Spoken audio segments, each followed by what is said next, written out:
Today we're talking about transformations of parabolas. We talked about properties of parabolas before, but today we're going to talk about different forms of the equations. So today we're going to talk a lot about vertex form, which you've probably seen before. HK is your vertex in the coordinate plane, and it has the form f of x equals a times x minus h squared plus k, and a is not 0.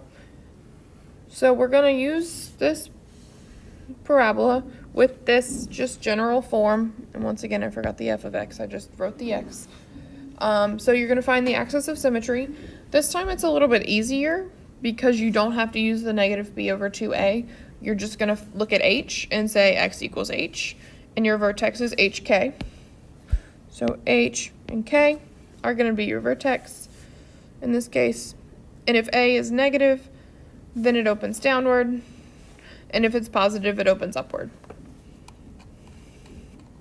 So we're going to talk about some transformations. We're given y equals x squared, which is our parent function. So if x is greater than 0 and k is equal to 0, so we're not moving it up or down. That's what k does. K moves up, down, up or down, and h moves horizontally, or left or right. If you think about it this way, h is horizontal, which starts with an h. That's how I always keep them straight, because it just makes it easier. So h is greater than 0, so you're going to subtract h, because if I moved it to the left, it would be a minus a negative, which becomes a positive. So it would move it to the right. And same with k. If k was positive, it would move it up. I could move it up and right, or right and up. If a is negative, then it's going to flip it over the x-axis. And we've talked about these transformations before, so this isn't anything super crazy new.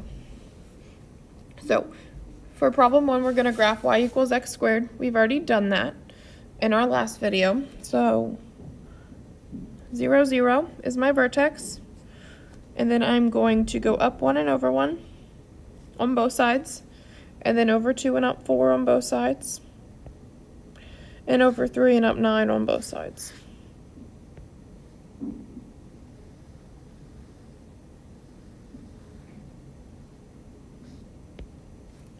So that is my parent parabola, or y equals x squared. So now I want to translate its vertex to 3, 1. So let's go ahead and just do that. 3, 1 would be right here, because that's the point 3, 1. So I'm not stretching or compressing it in any way yet. So I'm just going to go over 1 and up 1 on both sides, over 2 and up 4 on both sides, and over 3 and up 9. Which would put me right here. So the one in purple is the parent function. Not the parent function, I lied. Is the translated function. So if I wanted to write this purple one's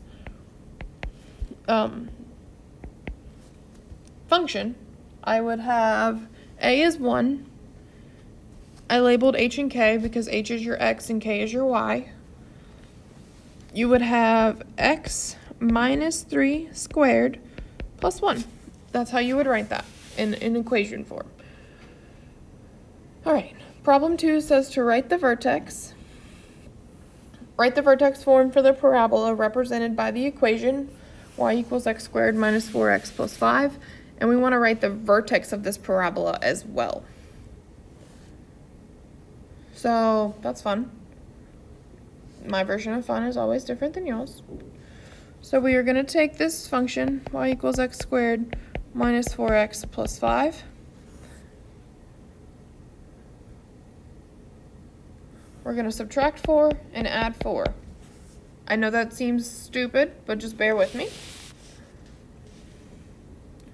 but I'm going to regroup it in just a second. So y equals x squared minus 4x plus 4 plus 5 minus 4. So I moved this 4 here, and moved that one.